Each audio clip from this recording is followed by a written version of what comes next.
Hello बच्चों, चलिए प्रश्न को पढ़ते हैं और समझते हैं। यदि y बराबर 1/log cos x, तब dy बटा dx का मान ज्ञात कीजिए। प्रश्न को हल करने से पहले प्रश्न के लिए हम मुख्य अवधारणा लिख लेते हैं। तो प्रश्न की मुख्य अवधारणा, जिसकी सहायता से हम इस प्रश्न को हल करेंगे। मुख्य अवधारणा में हम प्रश्न से संबंधित अवकलन के कुछ सूत्रों को लिखेंगे, जिसमें पहला सूत्र मैं लिखता हूं कि d बटा D x log x, log x का जो अवकलन होता है वह होता है 1/x। ये याद रखना है आपको। उसके बाद d बटा D x cos x, cos x का अवकलन होता है बच्चों माइनस का साइन एक्स। ये भी याद रखना है आपको। एक और सूत्र हम यहाँ पर लिखेंगे, d बटा डी एक्स एक्स की घात n, इसका अवकलन होता है n और x की घात n माइनस 1। और इसी सूत्र से हम एक सूत्र और बनाते हैं।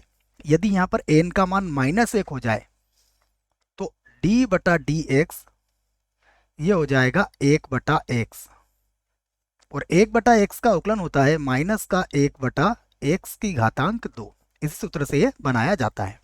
तो ये सभी हमारी पहली मुख्य अवधारणा होगी। अब हम श्रृंखला नियम को यहाँ पर समझते हैं, इसकी भी सहायता हम यहाँ पर लेंगे। तो श्रृंखला नियम मैं लिख देता हूं, श्रृंखला नियम। श्रृंखला नियम क्या होता है? देखो आप, इसको हम दो फलन लेके समझते हैं, दो से अधिक फलन भी इसमें हो सकते हैं। यदि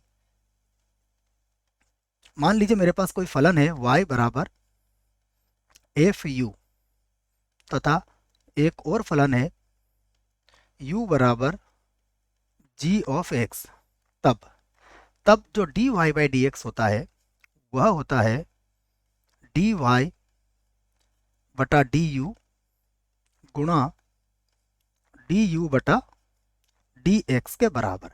और अगर दो से अधिक फलन होंगे तो भी हम इस क्रम को आगे बढ़ा सकते हैं। आइए बच्चों, जो प्रश्न दिया गया है उसे देखते हैं। तो जो प्रश्न है वो है हमारे पास y बराबर 1 बटा, यहाँ पर है log cos x, और log का आधार कितना है हमारे पास? e है। अब यहाँ देखिए आप, यदि हम u बराबर ले लें cos x को, लिख देता हूं मैं u बराबर कितना हो, cos x। cos x अगर u के बराबर है तो v बराबर मैं ले लेता हूं log u को, और उसके बाद log u का मान अगर v के बराबर है तो y बराबर हो जाएगा 1/v के बराबर।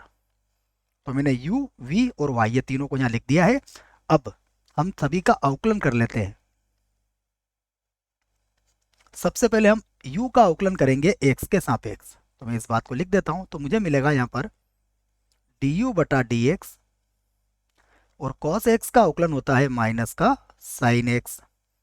उसके बाद जो v है इसका अवकलन करूंगा मैं u के सापेक्ष। ध्यान रखें log का आधार e ही होगा। तो dv बटा du ये बराबर हो जाएगा 1/u के बराबर। उसके बाद हम y का अवकलन करेंगे v के सापेक्ष, अर्थात dy बटा dv मिलेगा हमें, और 1/v का अवकलन होगा माइनस का 1/v की घातांक 2, अर्थात v का वर्ग भी आप इसे कह सकते हो। तो हमने ये सभी अवकलन यहाँ पर प्राप्त कर लिए हैं। अब हम यहाँ पर श्रृंखला नियम का प्रयोग करेंगे।